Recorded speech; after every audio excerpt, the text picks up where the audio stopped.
Joe and Evan, Beningo and Roberts on a summer Friday, filling in for Francesa. We just need the theme song, and it's 2016 all over again. Nah, we're filling in for nothing.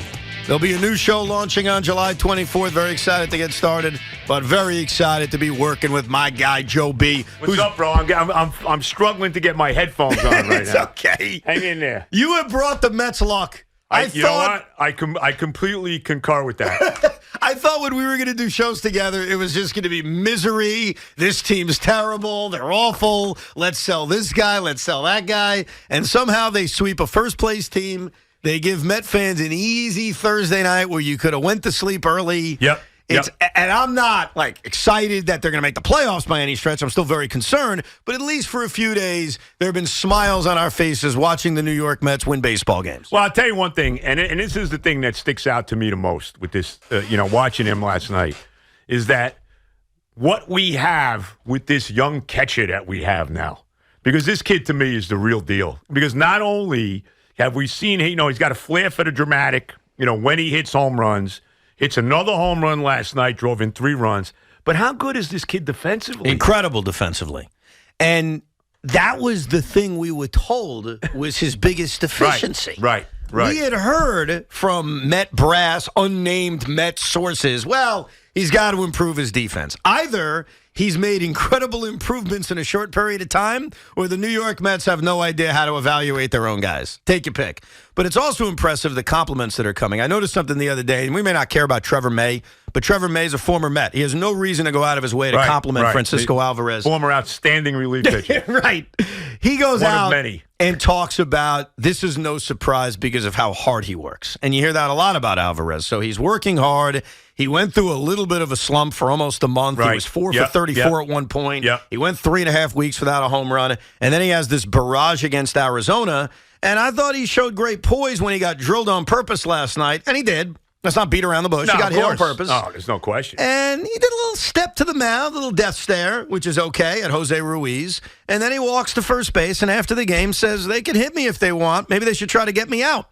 I thought it was badass. And I think Francisco Alvarez is passing all the tests of somebody that's got a real chance to be a superstar. That is no question about it. And I want to, look, we know what he's done with the bat, and like I said, how many major home runs has he hit? Game-winning, game-turning, looking like the game's over home runs that we've seen so far this year.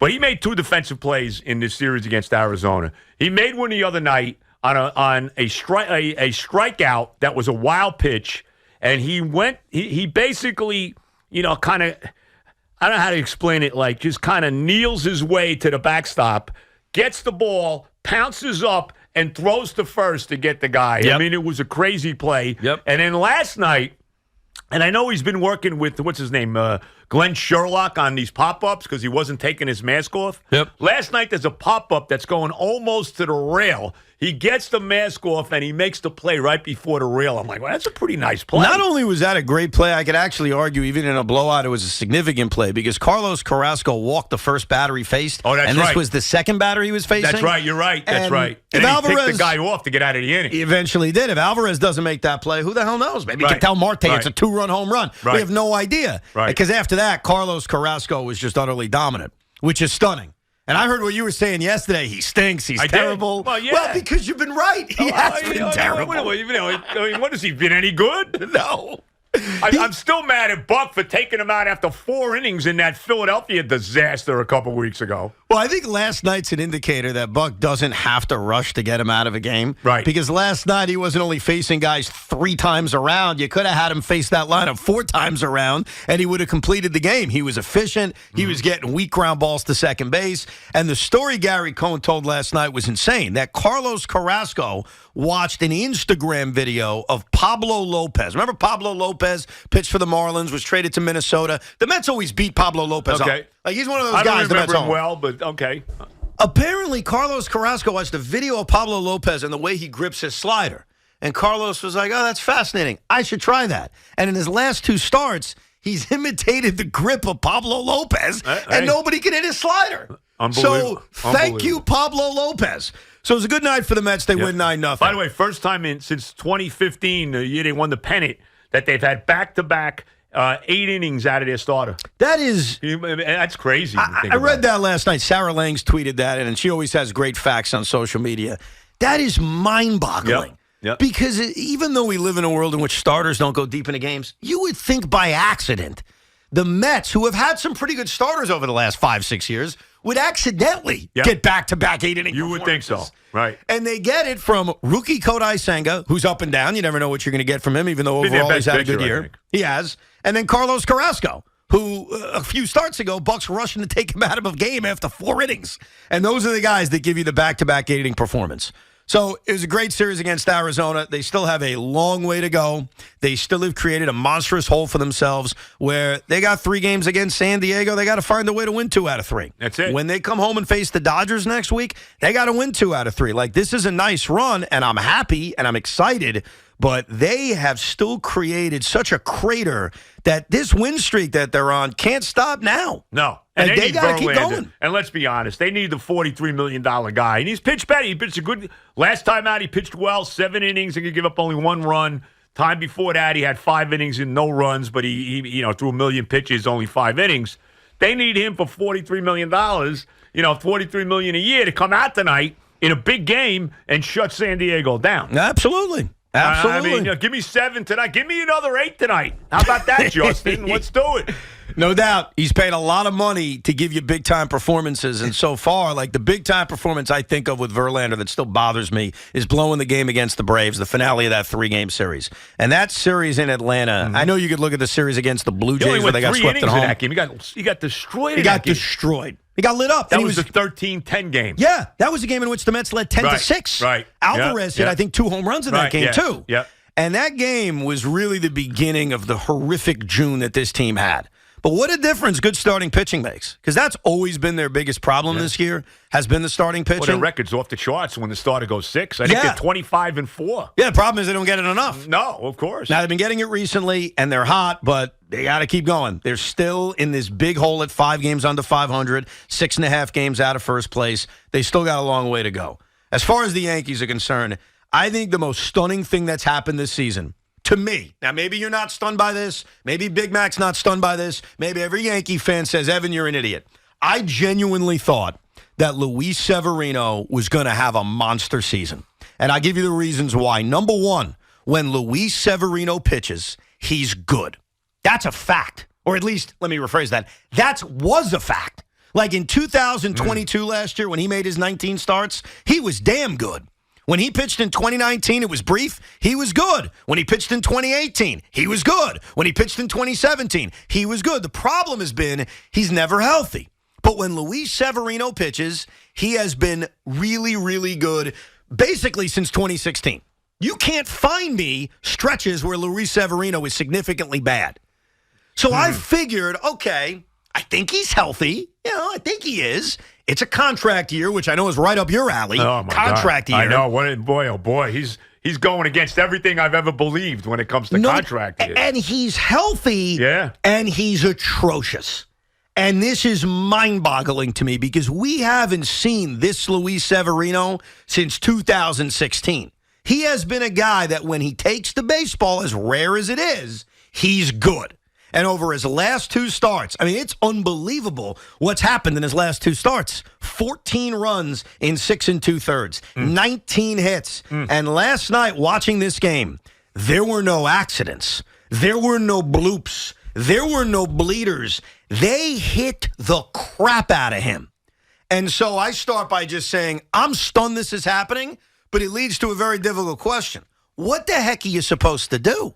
Like, if we got to the point... Rodon is back. I mean, he's pitching tonight. No, and that's great, but do you you pull... I guess you leave Schmidt in the rotation. Well, he's in the rotation anyway. He's still here. The question is, do you take Luis Severino out? Well... Like, Randy Vasquez has pitched reasonably well in his spot starts, but really, it doesn't matter who your alternative is. When you're giving up 7 runs a start, you can't pitch every 5 days. You can't be out there. No. Are we there yet with him and his 7 ERA, or are we supposed to take a deep breath and give it more time? I don't know, man, because he has been horrific and non-competitive in these last 2 starts he's made against the Cardinals and the Orioles. What do you do? Yeah, not well. I mean, I'll tell you one thing. We talked about this off the air. What timing for his bobblehead night tonight? Oh my God! Are they gonna? Seriously, are they gonna throw like the bobbleheads on the field? I mean, what's gonna happen with that? That could be ugly. Considering the mood of Yankee fans, it's on the table, Joe. Of course. I don't know what's going to happen to his poor bobblehead. I feel bad thinking about what some people may do to it. You never know. Good thing it wasn't like Josh Donaldson. Forget it. You're right. Or Aaron Hicks back in the day. Oh, my God. So what do you do? I hate having one from Baltimore. Yeah, maybe on their way. So what do you do with this guy? You move him to the bullpen? No. Do you create a phantom IL spot for him? Yes. Do you run him out? That's what you do? That's what I think you do. I think you figure out a way to just get him off the team, working on some stuff, and give it an attempt later. But here's my counter to that. They're about to have an all-star break. Yeah. So there were 2 days where he's not, or 3 days, I should say, where he's not pitching because he's not pitching in this series. Then He didn't make the All-Star team? He's not going to... He just missed the cut. Just missed it? Actually, he can pitch home run derby batting practice to Pete Alonso if you so wish. But then you've got 4 days from the All-Star break, and then the way you work the rotation, he could be your 5th guy. He could have your 10 days off anyway. Yeah, I think that's fair. Is that enough, or do you need to send them away for a month like the Blue Jays did with Alek Manoah? Yeah, I think you're being fair. I think he has one more shot. I think you give him 10 days, work on some stuff, give him one more start, and if it looks like what it's looked like, then you send him away. I don't want to put him in the bullpen. Firstly, he starts these games terribly. It's not like it's a guy who he's throwing 98 in the first inning, and then by the 4th or 5th, it's down to 94, and that's when he gets hit. He gets hit from jump. I'm not putting him in any kind of big situation on the bullpen. And then if you put him in the bullpen, now you've shortened him down to where you're at the point if you do have an injury or something, you can't put him back into the rotation. So I don't see any sense of putting him into the bullpen other than... Yeah, and if they move him to the bullpen, I don't even think it would be in that role you mentioned. I think it would be as a mop-up man. Yeah. Basically, you'd bring him in the way Davy Garcia came in last night as just to clean up a mess. These last 2 starts against Baltimore IKF. and St. Louis. Yeah, right. IKF could just pitch. I saw this last. He's had 4 relief appearances already today. Yeah. Yeah. What's his ERA? He's had a couple good ones. It's like 2. 2.25. Well, so last night. Maybe we should make a trade for him. And put him in a bullpen, bro. So- I mean, come on, the Mets could use him. So last night, Isaiah Kiner-Falefa pitched for the 4th time and was fine. Comes in, he lobs it in, gets guys out. Right. If you watched, and I'm a sucker, so I did, the end of the Mets game, the Diamondbacks went to their backup catcher, Carson Kelly, to pitch. Oh, he pitched at the end? So Carson Kelly comes in to pitch, same gimmick, just lobbing it in. Right. And the Mets did nothing against them. No. I'm starting to think that I used to have a theory, Joe, and I used to say this to Go Craig. to lollipops, the old Steve Hamilton fouling floater up there under all the time. hit speed. I told Craig I could he may be. I could pitch a scoreless inning in the major leagues only because they would have no idea what's coming. They'd get these 40-mile-an-hour pitches from me. They wouldn't know what to do with it. You would think they'd adjust at some point. Yeah, after an inning, they'd adjust. Right. That's why I said 1 inning. Like IKF can pitch 1 inning. You can't pitch 5 innings. Eventually, it'll just be batting practice. But for 1 inning, these position players come in, and they can actually get guys out throwing 70 miles an hour, even less. Yeah. And when I was a kid and position players would pitch much rarer, a rarer time, they would come in and try to pitch. These guys come in, and they lob it in, and it's more effective, and they're getting guys out. Hey, it's almost like throwing a knuckleball, you know? It is. In a lot of ways. It is. So the Yankees right now, and look, they didn't score any runs yesterday. We're getting shut out till 2 outs in the 9th inning. They didn't score any runs the night before, and their offense to me is still their biggest issue without Aaron Judge. But right now they got a spot in the rotation that's a major, major concern. I think Big Mac's probably right. You shut him down for a week and a half because you can with the All-Star break, and you give him another opportunity. If there's another non-competitive start, that's the point where you pull the plug. Now, pulling the plug to AAA or pulling the plug to single A or pulling the plug to, the bullpen, I don't know what the best answer is. We're going to find out about this Alek Manoah. Alek Manoah, who last year was a Cy Young candidate, this year couldn't get people out. Mm-hmm. The Blue Jays sent down to not even to single A, to rookie ball. And he's been there for a while. He's returning tonight. I have no idea what's going to happen. Is he going to come back a different guy? Does that stuff work? Who is that guy George Steinbrenner had, the pitching specialist down in Florida? He had a pitching specialist. He had a lot of guys down there. Because there was a point where he had 4 or 5 GMs. He had GM by committee at some point, George. Yeah, of course. He had a guy. I forget, down in Florida where any time a Yankee pitcher struggled, he would send that guy down there, and for some reason, like Billy Connor, the name Billy Connor. I think it is. I think you're right. I think that's exactly the guy. I think it was Billy Connors. Yeah, now that you say Billy that, Connors. I think that's exactly who it was. George would say, "Just send him to Billy Connors. He'll fix him." Right. I don't know where you're sending Luis Severino right now, but if he has another non-competitive start, he can't be making starts every 5 days for this Yankee team. Because there are other options. At least Randy Vasquez, when he makes his spot start for 4 or 5 innings, he's competitive. He keeps you in a game. Last night, if you went to Yankee Stadium, you feel like you want your money back. Well, you don't have to pitch Severino for a while now. With the All-Star break coming up, you could go 2.5 weeks without pitching him. You can hide him for 10 days. Right. And then he's got to pitch again. Right. And at that point, then what do you do? Now, tonight's a big night because Carlos Rodon is making his Yankee debut, his long-anticipated Yankee debut. And Rodon, I would have said the same thing about Severino. Rodon's great when he pitches. The problem is, does he pitch? Right. Well, he's at least going to make his first start tonight against the Cubbies, and we'll see if he can continue to throw every 5 days after the All-Star break and be a part of this rotation after Garrett Cole. Looks like Nestor Cortez is on the way back. Clark Schmidt has pitched reasonably well. Domingo Germán really hasn't. He just had the perfect game mixed in. But he's been average. Right. So this rotation after Cole, it has a lot of questions. And one of the guys that I thought was going to be reliable this year is Luis Severino, and he has been worse than I think any of us could have imagined. Indeed. And what do you do with that bobblehead tonight if you're a Yankee fan? I wonder what the secondary market will charge for the Severino bobblehead. Will we get a Patrick Ewing situation? Because I remember reading, and I was too young for this, so I don't remember it. Go ahead. That Knick fans, not you in particular. Right. You guys once tore up Patrick Ewing posters on Patrick Ewing poster night and threw it on the floor. Is that story. right? Yeah. Why don't I remember that? I don't know. Maybe try to block it out of your mind because it was embarrassing. I don't know. Look that up, Loogie. Confirm that. What year was that, Lug? Because I got to tell you, I don't remember that. Check that year out. So I'm going to guess. Because, again, I read about it. It was before my time. I was way too young. I think it was like 88, that 89. Early? It was early on in his career. Wow. This was not something that happened during the 90s. I wouldn't think you'd be tearing him up in the late 80s when he just, only been here a couple years. I don't know. That's crazy. Maybe that's why I don't remember it. Maybe that's why. Yeah, and I think it wasn't during the 90s run at all. It was not. It was definitely prior. I'm seeing a story. Fans hurl posters at Knicks in defeat from March 18th, 1987. Wow. 1987. Oh, wow. So that's going. That's when I Googled it. I didn't read the story. I'm assuming I Googled Ewing poster night, and that's what came up. It's Patrick Ewing posters. I can see that, from the aspect that, look, they get Ewing in 85. We're all delirious when, the Knicks win the lottery, even though it was fixed, let's be honest. And, and they win the lottery, they get Ewing, and the expectation level, bro, was through the roof. Right, I got to tell you, it happened on Mother's Day. When I saw that, I almost drove off the road. I'm like, are you kidding me? Yeah. We're going to get Patrick? Come on. So the expectation level was massive, and they were terrible those first couple of years. Not good. After trailing by as many as 27 points, the Knicks suffered their fourth consecutive defeat. What year? 87, but when?